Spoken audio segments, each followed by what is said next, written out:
Welcome to the Private Equity Fund Update. We've got a great panel here today for you. My name is Alpa Patel. I'm a partner at Kirkland and Ellis. I'm going to start off by introducing our panel, and then we're going to jump right into it. First, we've got Letti, who's a Chief Compliance Officer for Grain Management, which is a private equity firm with a telecom focus headquartered in D.C. with about $1 billion AUM. Prior to Grain, Letti held various CCO positions and corporate counsel positions across the industry, so it comes with us with a lot of experience to talk to us about various types of firms. We've also got Stuart, who's Vice President and Head of Compliance and Senior Counsel at Vista Equity Partners, which is a private equity firm with over $73 billion AUM across a variety of strategies that all focus on enterprise software industry. Prior to Vista, Miss Stuart was an associate at Ropes & Gray. And then also we've got Igor Rozenblit, who sort of needs no introduction, I think, to many folks on this panel who tuned in. He's the co-head of the SEC's Private Funds Unit, which is in the Division of Examinations and is responsible for developing expertise and conducting exams of advisors in private funds. Prior to joining the SEC, Igor was managing the North American funds portfolio of a large European asset, large European asset manager. So comes to us with a lot of practical experience and brings a lot of expertise to the SEC and his exams. So the first thing we're going to talk about quickly today is really the general oversight of updates occurring in the industry. As everybody must be aware by now, with the new administration, Gary Gensler has been tapped to be the SEC chairman. He just went through his confirmation hearings a couple days ago. All seem to be fine. No reason to expect that there's going to be any delay to getting him confirmed.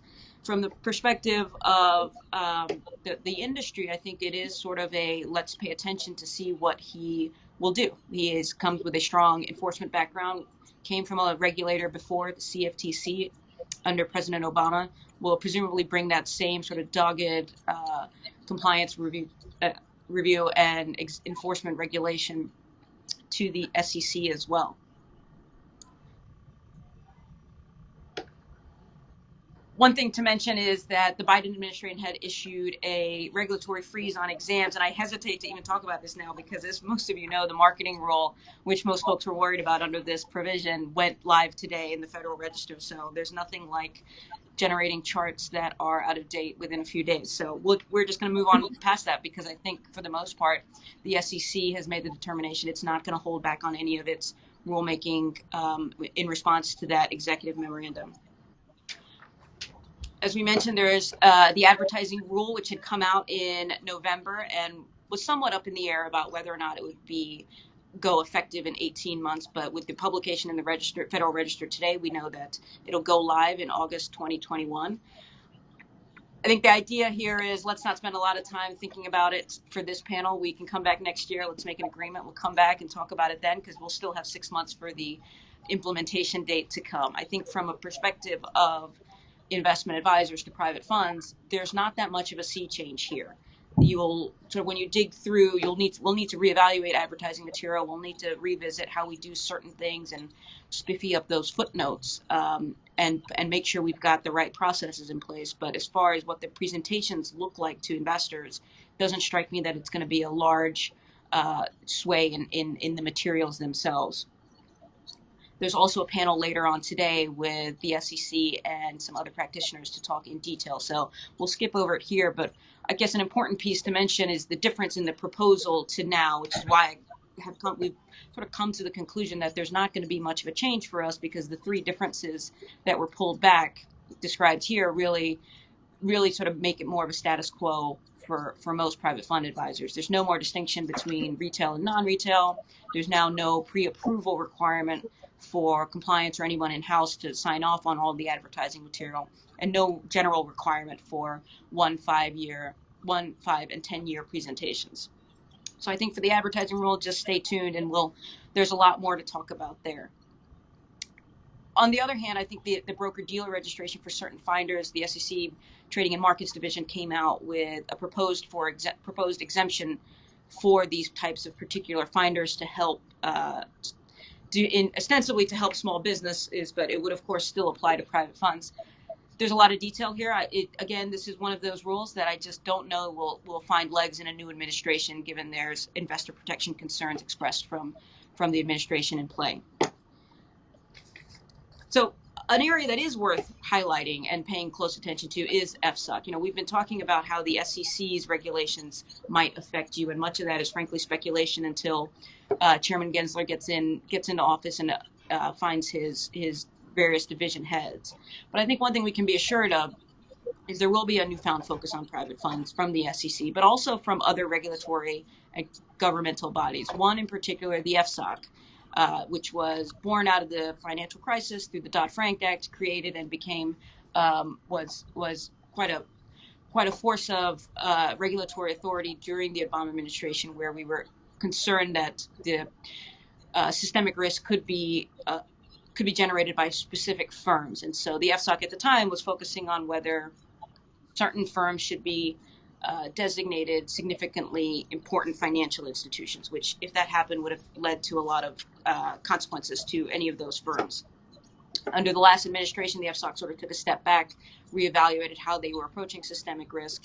I think under a new administration, it's no doubt they will revive its teeth and try to address various pieces of systemic risk. That will affect us asset managers, private equity in particular. And we'll have to see where it all lands and where private equity in particular comes into play, or other other private funds, whether it's hedge funds or other type of assets, pools of assets. In particular, Section 956, which was also born out of the Dodd-Frank Act, related to investment advisor and other financial institutions incentive compensation. It is a hard fit for private equity, given the way carried interest works, and for hedge funds, given the way performance fees work. But it's one of those provisions that will no doubt come back into play, and you'll see a push amongst the joint financial agencies to take a fresh look at getting that rule into place. And of course, a heightened focus on ESG. We've already seen some statements come out of the SEC about focusing on climate change and ESG. So I think those are areas that no doubt will get more of a focus as the administration comes into play. It's also, we've talked about the governmental agencies. The Congress itself is an area to watch. They can have an impact on business operations, whether it's oversight hearings or any particular legislation that may not affect advisors per se, but may have enough M&A activity or antitrust activity. So stay tuned on that. I think it's important to be aware of everything that's going on. I think organizations like the IAA have a great handle on all the various ways that regulation and governmental action can take place. So I think that's a great way to keep track of what could happen and keeping up to date. So with that sort of quick overview of the regulation, I want to get to the main point of why we're here today. We have Igor Rozenblit from the SEC graciously joining us. Before we get into some questions, Igor, I just want to mention, obviously the exam priorities dropped maybe yesterday or a couple days ago, and private funds got a special shout out Specifically, the division said it will continue to focus on private fund advisors, focusing on liquidity and then disclosures of investment risks and conflicts of interest, and then specifically highlighted advisors and funds that focus on structured products. Is there anything you want to sort of highlight there before we jump into the details? This is obviously, private funds have always been a focus, so I didn't expect there to be any particular absence of referencing private funds in the exam priorities, but the focus on structured products, collateral CLOs, and mortgage-backed securities was a new twist, and I think probably related to the just COVID environment, valuation issues, and disclosure stuff that we'll get into in a second. But in case you wanted to give a plug to those exam priorities, I wanted to turn it over to you, as well as let you give your disclaimer that I meant to give you earlier. Thanks, Alpa. So my disclaimers, my comments here today are my own and don't necessarily represent those of the commission, the commissioners, or other members of the staff. So thank you for that, and thank you for having me. In terms of the priorities, I think you hit the nail on the head. I think for us, and certainly for the private funds unit, a lot of our activities in this upcoming year will be driven by COVID and the kind of impact COVID has had on the private equity industry, which I think we're teed up to talk about next. So I think the priorities that you just kind of highlighted, reflect our concerns broadly with Fair private enough. fund industry and Yep. private equity in general. Yep. Given the administration change, do you anticipate any change at your level? You guys rank and file. Obviously, the exam division is the same leadership, but given the change at the administration and the new chairman and new commissioners in place, how do you see that affecting actual exams and what your priorities might look like? Honestly, I just don't know, and it's too early to tell, and the chairman hasn't arrived yet, so it's probably I'm happy to report next year on that. Yeah. And then how about a little bit of context on the private funds unit in particular? It's now been a few years that the PFU's been in place. Can you describe for us how you go about selecting exams and then how you decide what to focus on in those exams? Sure. So I'm happy to report that I think after now almost 5 years of existence, we're still going strong. We're still a hair less than 30 people in 7 regional offices. And in terms of exam selection, for us, it really falls into 2 different categories. One is thematic reviews that we design based on kind of risks we see out in the marketplace for our registrant population. And the other category are kind of various ways that we can deploy the skills that we've developed over the past 5 years to help the regions conduct their examinations and to help the division advance some of their other priorities. In terms of the thematic reviews, I think they are very succinctly summed up in those priorities. They are COVID related. We started our process of identifying what our thematic reviews were going to be for this year. We started it right at the beginning of COVID, where we kind of sat down, we brainstormed about all the various risks that COVID could cause to both hedge funds and private equity funds. And we developed risk areas, testing procedures, and our thematic reviews from there. And we'll be executing them this year. And in terms of how exams are staffed, was that the other part of your question?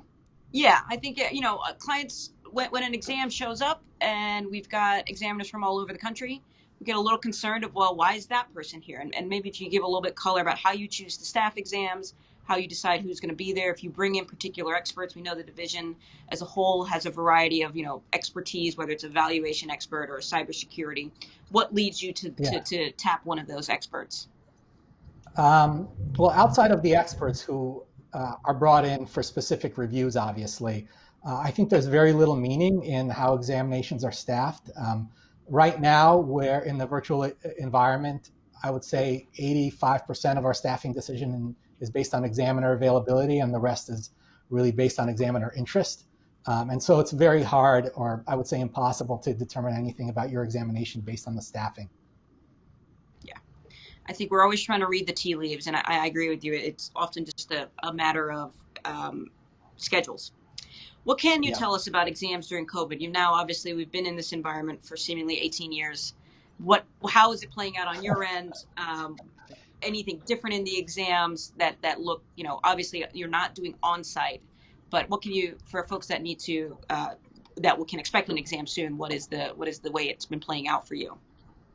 Yeah, so it's been kind of a drag, to be honest with you. I think certainly when COVID hit, there was a lot of confusion both in the registrant population and just in the industry in general. And exams slowed down for a couple of reasons. One is the obvious reason that we're all at home. We all have competing priorities. Kids are out of school. We're all trying to deal with COVID the best we can, and that takes time away from examinations. Also, the division instituted extended timelines for document production and for letter replies, and that just recently went away.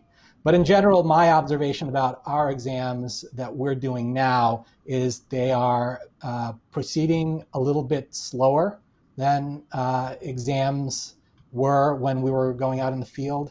Communication's a little bit more difficult. Our scope areas really haven't changed much but we do try to, and recognizing that things take longer in this environment, we do try to scope a little bit tighter, and we do try to be more focused with our document request productions. I think if you are a registrant, outside of the tech issues, I think you should expect a little bit more flexibility from us in terms of document production and scheduling. And you should also likely expect the examination to move a little bit slower than you might have expected before. Thanks. That's helpful. And Letti, I know you just went through an exam during COVID, or at least in the latter part. Can you describe how that sort of played out on your end, logistical details? Yeah, I think it very much played out how Igor just described. We were fortunate enough, we had the on-site portion of the exam before COVID. We were about 6 months into the process when we all kind of got sent home. And we did experience some delays as the SEC seemed to pivot. There seemed to be some, just things got a little slower and got delayed. And, it was challenging for us because we were 6 months in. I talked to our examiners at the very beginning of the work from home phase. And, they said, oh yeah, we're wrapping up. You're almost done. But it took another 5 months for me to actually get to the exit interview and the exit letter. We were, and we'll talk about this later, we were in fundraising mode during this time. And so it was difficult for us to say to our LPs, like, yes, we're still in exam mode and it's very routine and there's no indication here of any reason that this is taking a long time. So, there was, I think ultimately it got done and there was nothing to be concerned about, but it was definitely nerve-wracking to be kind of stuck in exam mode for extra time. Yeah, I think everyone was sort of feeling their way through it at first. So, absolutely. I want to get into a little bit of substance with you, Igor. Obviously, we're the risk alert that OC put out, Division of Investment Examinations put out last year, was a great insight into the things that your team was seeing and what you're looking for on exams. I often just tell clients, look, they're not trying to hide anything. The observations from examinations will really give you a good idea of the things we're seeing and the things that they want you to focus on. So it's a great tool to pay attention to those. And so, the slides here sort of walk through what those are. And I think they're frankly the same from year to year as to what is the focus. Obviously, different flavors of that can come up over time. But in particular, outside of what we see in those risk alerts, there are a couple topics I do want to talk to you about and get your take on in what will affect, no doubt, your upcoming exams. Valuation is obviously going to be an issue you are sort of taking a retrospective look at. Can you talk to us a little bit about what in particular you're going to be looking at and what are you worried about finding? Sure. So, we were happy to put out the risk alert. I think the one thing that I would highlight with that is that it is just what it says it is, which is kind of a retrospective look on on private fund exam findings that occurred over the past couple of years. The private equity industry, I think, is really fortunate in that it's growing and evolving and maturing really quickly. And so certainly the risks highlighted in the risk alert will still be present out in the marketplace, but others might evolve as the industry evolves itself. In terms of valuation, I mean, we stepped back, I think, early on and said, well, what's the difference between kind of this COVID crisis compared to the global financial crisis, and how can we compare the two? And the global financial crisis was all about liquidity, really. And the COVID crisis, at least in the beginning, was all about valuation. No one really knew what was going to happen, and no one really knew what a company might be worth, given what's going on in the marketplace right now. To some extent, that's been somewhat resolved, but COVID's not over yet, and in some ways, the valuation issues and valuation uncertainty is still out there. And valuation is important for two reasons in private equity. One, people market those valuation numbers, and so interim valuations are important in marketing, and also in certain situations where a fund has exited its commitment period, valuation becomes important in management fee calculations. The biggest issue with valuation in private equity post-COVID right now, at least for equity, are COVID-related EBITDA adjustments. So EBITDA adjustments is, I think, is a regular kind of a normal thing that private equity advisors do. But with COVID, there just have been more adjustments than normal. And it's unclear whether those adjustments to kind of level the playing field and present valuation on a normalized basis are legitimate or not, because the COVID crisis isn't over yet. And so paying close attention to those, and to the extent that those are substantial, communicating those to investors along with the valuations. So that along with, in private credit, making sure models work, making sure that DCFs are using the right comparables and the right exit multiples. So those are all kind of areas to look out for in valuation broadly. On the management fee side, the real tricky part there is deciding when an investment is written off versus written down. And along with that, when a realization is a partial realization or a gain. And the analysis of all of those is a little bit more complicated than it may seem, because I think registrants sometimes consider a refinancing, for instance, to be a gain for one purpose and then a return of capital for another purpose, and normalizing those and kind of understanding what should be done with the basis of the investment. Those are all important things. I think those are great points, Igor, and this is sort of just as a practice tip. I think it's sort of helpful to think about this type of calculation usually happens on the finance side of the aisle, and how involved is compliance and legal in that to sort of evaluate what the fund docs say. Sometimes fund docs aren't as clear, or you think they're clear, and then when you're doing an application of that to a particular scenario, it doesn't. There are multiple ways to read the language, and so I think from our perspective in the compliance seat or the legal seat is to really make sure you're following along about how we're getting to these numbers, what's being written down. The EBITDA adjustment in particular, it's hard to dig into what comes into those numbers, right? They're sort of just presented as this is the adjustment we made, and trying to pressure test that can be a difficult position when you're talking, legal compliance to finance. So a great and also preemptive piece. Testing anything that comes from the portfolio company might be useful to do on a limited basis, because that's where a big blind spot and risk for compliance might be. So the next topic I want to get your take on is portfolio liquidity issues, much related to COVID, but also just generally. We're seeing a lot of different types of transactions occurring in the market that have sort of nothing to do with COVID, and just there is a developed industry practice around franchise transaction, whether it's a continuation fund or a cross-fund transaction. So I know it's a focus of yours at the SEC. I know on our side of the aisle, we see advisors for very legitimate purposes undertaking these transactions routinely now. More so, I think certainly 5 years ago, they were considered a little taboo, but I think over time, there's become a sort of market playbook as to how, whether it's a continuation fund or a cross-fund transaction, can benefit the various stakeholders at play. And so, Alex, I know you have a lot of experience here, and I wonder if you can talk to us a little bit about sort of the business side of why one would do a cross-fund transaction and what you're seeing from your perspective.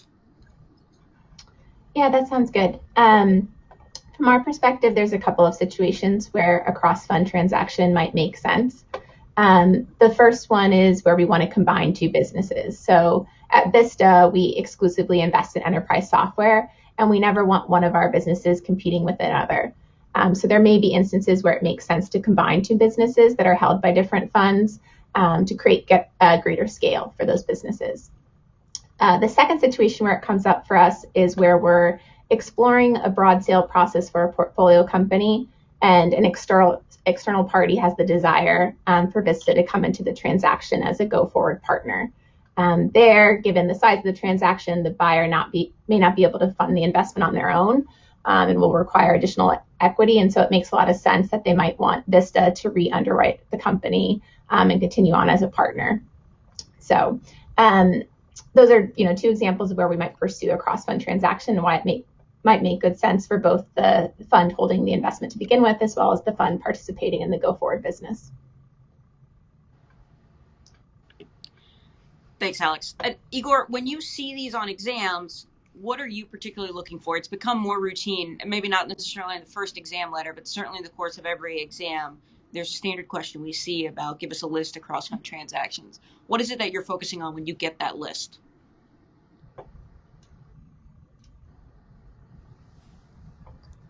Okay, I think maybe we've lost Igor for a second.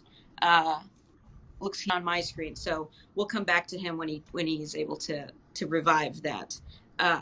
Generally, on talking more about continuation funds, on cross-funds transactions, Alex, how do you handle conflicts? Obviously, these transactions have inherent conflicts on both sides, but just by definition, the way they work, they will have conflicts. So it's obviously something you think about when you are dealing with your fiduciary duty to both different funds. Can you give us some guidance on how you think about that and what sort of practical steps Vista takes? Yeah, sure. I mean, under our fund documents, generally we'd be required to bring these types of transactions to our limited partner advisory committees. And, having done this a few times, I think we've really worked on kind of what the best practices are in terms of how to present that to the committee when we're seeking kind of a waiver of the conflict and a consent to the transaction. We work to make sure we're providing very specific notice about the conflicts, that the exiting fund is going to be foregoing future gains, that the acquiring fund will receive the benefit of those gains, that there may be, carried interest incentives for Vista to do the transaction, and that, we can't guarantee that there might not be a better alternative for this portfolio company. So that's with respect to how we present it to the LPAC. And then in terms of working through the transaction and trying to mitigate the conflicts there, we take specific measures. So we have separate deal teams that diligence the transaction on behalf of each of the fund, as well as separate documented investment committee meetings. So the IC is making a decision that it's in the best interest of each of the funds participating. We also will engage separate legal counsel to negotiate the terms for each of the funds, or if there's an external buyer also participating, we can rely on them to negotiate the terms. And then, obviously the big issue is documenting that the price at which the transaction is occurring is fair to the funds.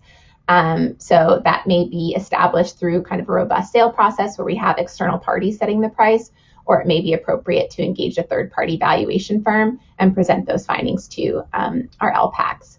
And then finally, this past year, we instituted an allocation and conflicts oversight committee. So that's a body of control function personnel from finance, compliance, and legal. And that group will come together to kind of review the transaction, make sure that we're meeting these measures that I just talked about in terms of mitigating the conflict and advising on any other additional protections that might be in the best interest of the funds.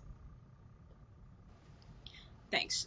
These are that's the playbook on our end as well when we're talking through clients on cross-fund transactions. Have you thought about all of this? And there's no one way to meet all of it, right? I think it's, you identify the conflict and you come up with a particular measure to address it. And so I think the range of options you described is really helpful to let folks understand these are different ways to address it. But the key is really identifying the fact that there's a conflict in the first place, right? That hey, this actually is a cross-fund transaction. We actually do, our fund docs say something in particular on how we have to act here.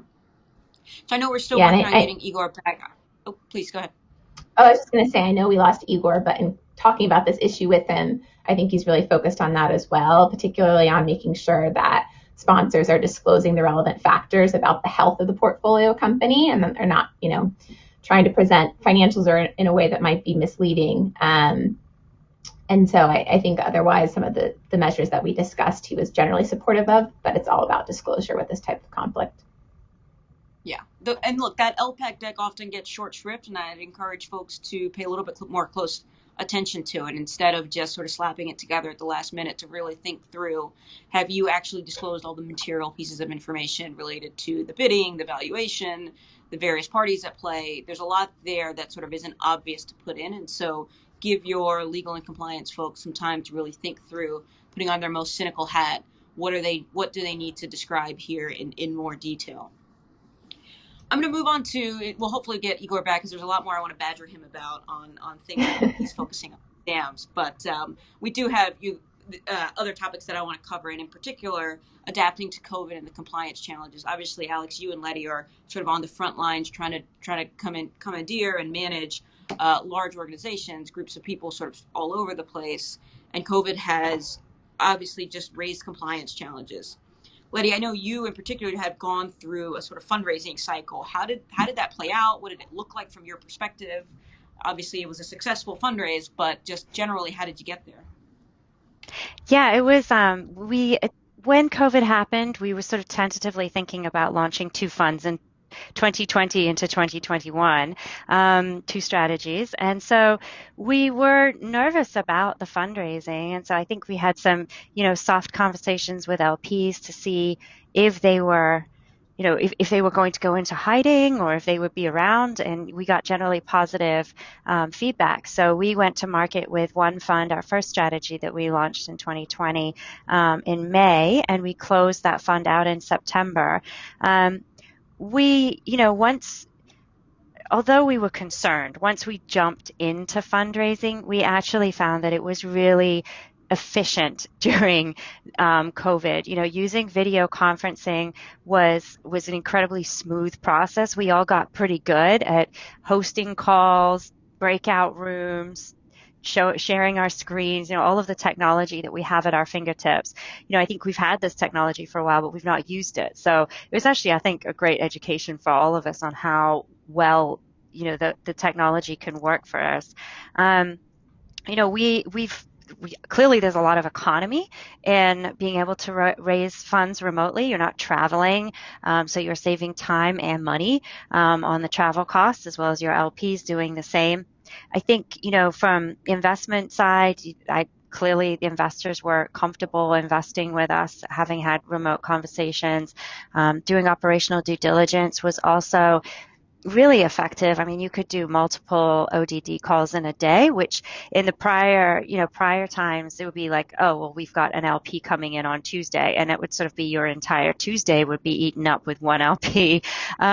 So now it's like, well, you can go back to back on these calls. And the benefit of that for me, from a compliance perspective, is that when you're doing these calls bunched up, chances are you're giving the same information to everybody. So even if you're hearing the different questions they may be asking on similar topics, it's allowing you to sort of pivot, make sure you do give everyone the same information. And you get very smooth and effective at talking about these things also, because you practice it so much. I would say also another note from us is we brought on new LPs during this phase as well. We're a relatively new advisor. We brought on new LPs. We have LPs in our funds now that we've never met, and everyone seems fine with it. So, I think we've been fortunate that we're in a sector that's, we're telecommunications. So obviously, our sector is pretty important right now in COVID. And so, we've been it's been a strong time for us. But the other thing I would say is that it does feel like, I think on some of the other sessions, people have said, it feels like remote is here to stay. And I would say we found that one of the notes we talked about yesterday as a firm level was our annual investor meeting for 2020 was the best attendance we've ever had. And, we got a lot of good feedback from people. And I think we'll probably continue to try and find remote ways to do some of these investor-focused activities, which, from a compliance perspective, gives you that good benefit that you can really have better control over what happens. You don't have the sort of conversations in corners. You don't know who's saying what to whom. And it's, it feels nice, and LPs feel comfortable with it. And Alex, I'm curious, from a remote working environment, obviously there are specific compliance challenges on top of running a large, managing the compliance of a large organization. What did remote work bring that sort of was now new and something you were going to have to address? Yeah, I think generally we felt really well positioned to work remotely. We already had compliance professionals across a number of different offices and kind of investment teams and strategies located at different places. So we were pretty used to communicating that way. And, exerting a control framework remotely. That being said, particularly in light of the COVID-19 risk alert that OCIE issued in August, we did make sure to take a step back and really assess how we were doing and how we were managing these risks. So I think in terms of a takeaway, something that was really effective for us was reviewing the risk alert and putting a memo to file that just documented how we addressed different efforts related to each of the topics. So, we documented our business continuity plan deployment, the business continuity committee meetings that were held, as well as specific technology enhancements we took to address remote work. We decided to do a mock audit in 2020. So in lieu of our typical annual review process, we did a formal mock audit to really put everyone through their paces and have a lot of touch points across the organization as part of that process. We also onboarded 4 additional compliance team members remotely in 2020, all pretty successfully, and we've been able to integrate them into various kind of tasks. We also had developed specific procedures to address some of the activities we were seeing based on the market dislocation, particularly back in the spring. And then on a couple of other points, we enhanced our communications with limited partners generally. One of the things we did in 2020 was create an investment engagement center, which is an online portal where we're pushing out a lot of information to our investors. And I think we've really increased the communication as a result of being in this remote work environment. And then we also just documented the work that our investment teams were doing in terms of assessing the health of the portfolio and working with our portfolio companies. So kind of going through the risk alert and then going through all those projects and putting them in one place was really helpful to make us very comfortable with how we're managing in a remote environment. Thanks. I can only imagine what that's like, certainly at a place like Vista that has a ton of portfolio companies, a ton of people all over the place. The level of coordination that takes must have been difficult. So the next topic I want to address is ESG focus, because it's 2021 and you sort of can't do a panel without at least mentioning it. I know there was another panel that addressed it in great detail yesterday, and there's a lot of great information there. I just, on the private fund side, I want to focus a little bit, because I do think, even though Igor is not here, I think what he would say to you is you need to be following through with what you say you're going to do. There have been, when you look at sort of the legislative, sorry, I'm trying to get to that next slide that's not quite getting there, but that's fine. Effectively, advisors will often say as a marketing pitch what's happening on their ESG front, and it doesn't quite line up with what's actually occurring. So, Alex, I know from your perspective, ESG has been a big issue discussing ESG. Yeah, we're really focused on ESG, and I think one of the things that we're doing to address the regulatory risk and scrutiny is that compliance is a very close partner to our ESG team, and we have close oversight of the ESG-related work streams. So here at Vista, we've had an ESG policy for a number of years. Back in 2018, we engaged a third-party consulting firm that helped us benchmark our ESG program, helped us revise our policy, and develop case studies. And then this past year, in March 2020, we hired our first head of ESG, and he's now building a team. And so, folks from our group, including me, have a really close relationship with our head of ESG. We have regular team syncs. We partnered together on what our ESG diligence process looks like prior to acquiring a company. We're both involved with working with our outside provider with respect to that diligence process and getting all the readouts and giving feedback on the risk areas and how those get presented to our investment committee.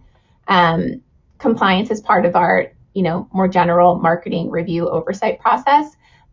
We review all of the investor communications. So that would include anything that we're putting out on ESG. So any DDQs, as well as kind of more formal reporting that we're working on, as well as our reporting for purposes of being a PRI signatory. We've also been partnering on a number of training initiatives. I think that, again, goes to make sure that we have kind of broad buy-in on our ESG program and kind of the commitments that we're making. And then we're actively engaging with Counsel and our peer firms to kind of manage these regulatory risks and developments as they're happening. So I think really being integrated between compliance and ESG makes us really comfortable because we very much know what's happening as it's happening. And I don't feel like we're going to get over our skis in terms of what we say we're doing versus what's actually happening in practice. Yeah, it's a great point. I think, Letti, when we were preparing, you had talked a little about ESG and sort of were echoing that same point. Yeah, absolutely. Unlike Vista, my firm we are getting our feet under us. We're trying to find where we are as far as ESG. We've had a sort of very high level policy for a while, but actually, implementing, making sure we can report well on ESG and really talk about it in a way that's accurate, complete, and helpful to our investors is something that is definitely part of what we've been working on in 2020 and into 2021. We are not an ESG investor. It's not our mandate to be ESG.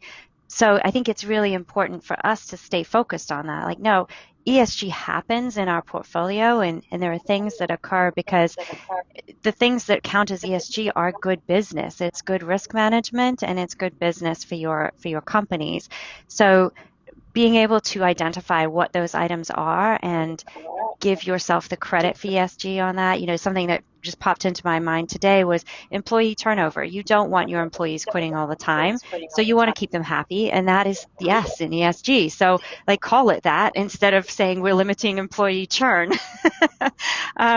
So I think it is a work in progress. I think there's a lot of pressure from LPs to say, yes, we're a PRI signatory, but that's not necessarily good for your firm to sign up for something that they can't actually commit to. So, for us, we take a cautious approach to ESG for sure. Yeah, and I think the theme I'm hearing from both you and Alex is not getting over your skis, right? Not sort of pitching yourselves to do more than you actually do, because it is quite an endeavor. The steps Alex was describing that Vista's taking to go down that road, it's not just something to say, okay, we want to have ESG now. And so be careful as you go down that road. And obviously when Igor comes in on his exams, Igor, you're welcome to chime in here, but I think what you're going to say effectively is we're going to look at disclosure and if you're doing what you say you're doing. Yeah, that's definitely a big part of ESG for us. I think for compliance programs in private equity, as Letti said, and kind of in keeping with my comments for valuations, a lot of the ESG KPIs are coming directly from the portfolio companies. And so to make sure that the firm is doing what they say they are doing, it might make sense to test those once in a while. No, that's a great tip. You're right. I think, and this is sort of a theme throughout, right? Like much of the information we rely on as managers is coming directly from the portfolio company, and making sure that we're getting the full scope of things and accurate information is an important sort of testing procedure on our part. Yep. I want to take a step back, Igor. When we lost you, we were talking about cross funds and continuation funds, and Alex helpfully walked us through sort of some very robust conflict mitigation points on how they approach things. And from your perspective, obviously cross funds are an important piece. What is it that you're looking for on an exam? We speculated that it really is sort of the disclosure and making sure you have provided material information to your LPAC or whomever is providing this consent. But want to hear more from you about the specifics that you're worried about there. And I think that's right. I think who's providing the consents and whether or not that matches with a limited partnership agreement is one aspect to think about. On all cross-fund transactions, whether they be GP-led restructurings or kind of the pure cross-fund or annex fund transactions, there are really a couple of questions. One is everything about the process of running a competitive process before the cross-fund transaction occurred, is all of that disclosed to investors? So on a GP-led transaction, that could be disclosure about whether or not the process focused on GP-leds only, or whether it focused on kind of a broader secondary transaction. Then the next question is the valuation appropriate? And that is kind of a tougher nut to crack. But one way to really think about it is, are all the material facts about the portfolio company that is in question, are all of those disclosed to investors? So one frequent one that kind of as a risk in some of these GP-led transactions is what's the real liquidity of the portfolio company. So are you going to complete the GP-led restructuring process and then sell that portfolio company soon afterwards? And so using that framework, that's kind of how I would think about it. Is everything about the process disclosed? Is everything about the portfolio disclosed? And then the people granting the consents can make an informed decision. And so a different topic related to what we were talking about here, in the GP-led secondary area, much was made in the last few years about sort of zombie funds, a term you coined many, many years ago that I still hear sort of floating about, but I think you would agree that the market has sort of evolved. Private equity fund advisors, LPs in particular, expect certain things when it comes to these particular types of conflicted transactions, and the market has established itself. From your perspective, do you still worry about, on these GP-led secondaries, the restructuring options? Much has been made about having a status quo option. Is that still something you focus on, or is there an idea of we can recognize that the reason you're doing this GP-led restructuring doesn't necessarily lead to the same level of conflicts that you might have been focused on before? No, there's still conflicted transactions. I think with respect to the status quo option, that's really never been a focus of ours. And also, I'm not actually sure that that option really exists, because any option you take will elongate the exit timeline. But I think the important thing to get back to kind of that is just transparency about the process. So in our exams, we've seen some processes that were less than transparent, and some processes that have approached a high level of conflicts, and some that have caused advisors issues. And in all of those processes, there is information not disclosed to everyone that would be important for them in making their decision of whether or not to participate. And the best processes we've seen are ones that have been kind of fully transparent, and whether the investor wants to participate or thinks this is a good thing for them or not, it's a decision that's really up to them. So as long as they have the material facts, that's really the important thing. Yeah. And I do think to that point, LPs have gotten very smart on this, right? They sort of have their own expectation about what they expect to see when a GP is presenting a particular transaction, whether it's the cross funds that Alex was talking about or something sort of in a continuation fund type area. They have become so frequent that folks have just understood that there is sort of a right way to do things and a not so right way. And so you risk annoying your LPs with whom you have long-term relationships with if you try to cut some corners on these particular types of transactions. It's true. I guess the real risk is the LPs never find out those material facts, and then we come in afterwards, and that's what creates the real risk for the firm. Yeah, absolutely. Next topic I wanted to raise with you, you had mentioned annex funds, and we're certainly seeing more of those come along, but in particular from your perspective, what's the concern that advisors need to be aware of if they are sort of launching these annex funds alongside? So annex funds, kind of as I define them, are funds that are launched alongside the main funds for the purposes of investing in the same exact portfolio companies held by the main fund, but at a different time. Usually it's done for liquidity reasons. And usually the capital from the annex fund comes in senior to the capital in the core fund. And the issues there have to do with kind of the same things that we've been talking about. Is the valuation the right valuation for investors? Of course, that's hard to assess. So at least are all the material facts about the valuation disclosed to investors? And who has the annex fund been offered to, given that it will probably sit on top of anything that the private fund is holding? But and then for finally, all of these, sorry. I was just going to say, for all of these kind of cross-fund liquidity transactions, the issues typically boil down to disclosure around the process, disclosure around the asset. So that's kind of how I would think about it. We can't end a conflict discussion or just any sort of private equity fund update without at least talking about SPACs.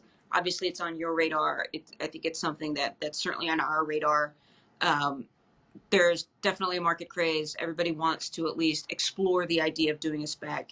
There are, and look, we could do a whole panel on this. There are a variety of forms they come in, what we call in the fund, outside of the fund, and sort of a hybrid of those two. From your perspective, I'm assuming you're focusing on these, or at least kicking the tires. What is it that you worry about when you look at them, and what are the particular conflicts that come to mind?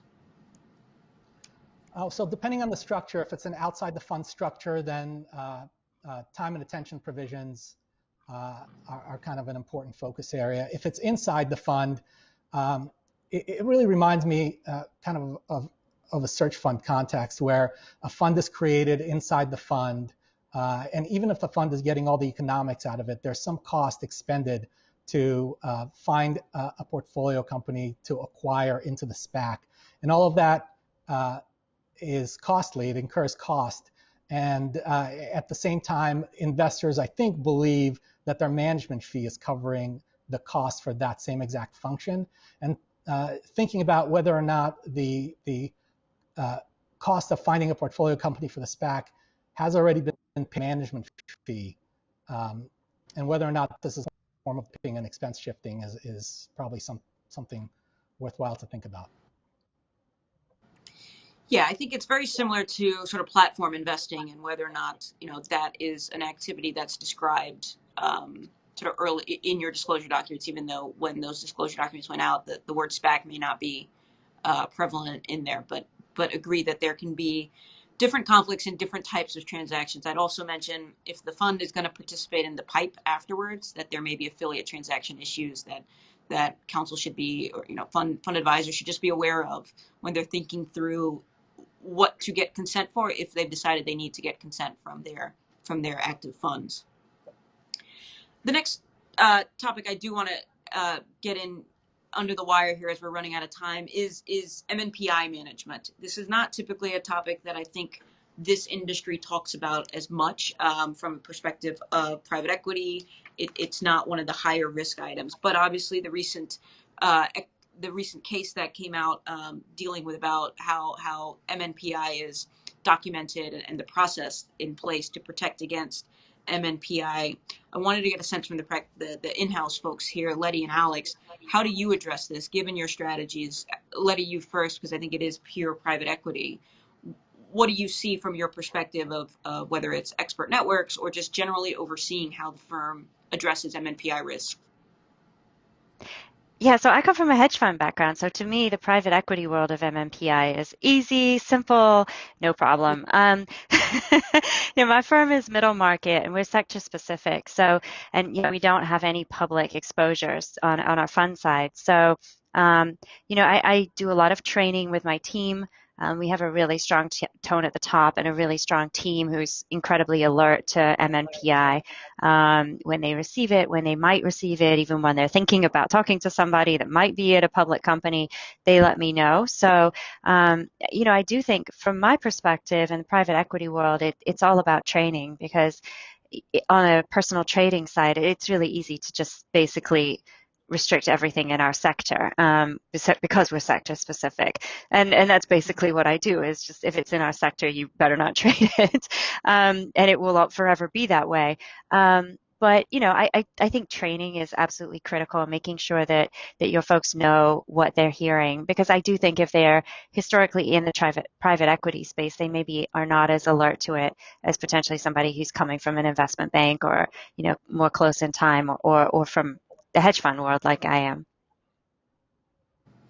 And Alex, I know, Vista has sort of, between the difference between your credit, equity, and a public strategies, you've sort of thought long and hard about how to address this in your firm. Can you talk us through what that looks like for you, and you recently imposed your information barriers, how that came about? Yeah, because we are managing the different strategies and we are trading in the public markets and we do receive MNPI routinely, we're really focused on the controls in this area. A few years ago, and sort of historically, we operated with an open architecture environment. So there was, free flow of information between the strategies, but to the extent anybody received MNPI, that went on a restricted list that applied to all the strategies. As our hedge fund business and our credit fund business has grown, those businesses have needed, more flexibility to be able to trade, and we don't want them to be restricted by the activity that's happening on the private equity side.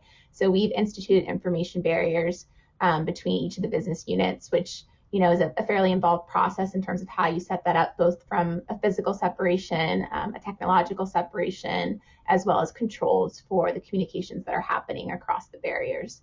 So generally, if folks want to have kind of issue or specific discussions, there's a particular process that involves compliance in terms of pre-clearing that to ensure that the business is comfortable either being restricted or that either business doesn't have MNPI, so it's okay for them to kind of confer on that name. And that's worked really well for us. I think for other folks kind of considering that, there might be a lot of friction initially from the business, thinking that this is really going to bind us up. It's going to make it hard to collaborate, make it hard to share information that's really useful to us. But I think once you set up the appropriate controls, and if compliance is super responsive in how you kind of monitor and operate those controls, it works really, really well. The culture shift you mentioned is probably the hardest thing to manage, presumably, and that I think goes back to both of your points of training and trying to make the teams understand why we are changing course here and what your real concern is. So I want to, before we close out here, we're running out of time. First, I want to apologize. Our chat function is not quite working. If you had questions, I apologize for not being able to answer it. You're welcome to email us, and we'll try to get you a response. But Igor, before we close out, Kristen Snyder mentioned something about alt data and how it's something that the exam teams are focusing on. I found myself Googling what that might mean, so I'm hoping you can just tell us, give us the answer, because I'm at a loss. So alternative data has been used in the hedge funds for quite some time, and it's really defined as data that you wouldn't normally find on your Bloomberg terminal. Some of the alternative data comes from satellite images of parking lots trying to predict what retail volume might be. But a lot of it comes from sources that I think most people would say are MNPI, so credit card data, data from apps that you might have on your phone about app usage. Over time, a process has evolved to kind of manage that MNPI, focusing on kind of the duty aspect of whether or not the information that the alternative data vendors, and there are vendors who kind of package and sell this data, provide is allowed to be sold for the purposes of trading securities. This hasn't really been an issue in private equity until very recently. So very recently, private equity firms have also started using kind of this source of data to inform their investment decisions. In some ways, it's a little bit of a lower risk because the trading frequency of private equity firms is much slower. And so even if MNPI has been taken in by the firm, probably by the time it's actually used, it no longer becomes MNPI.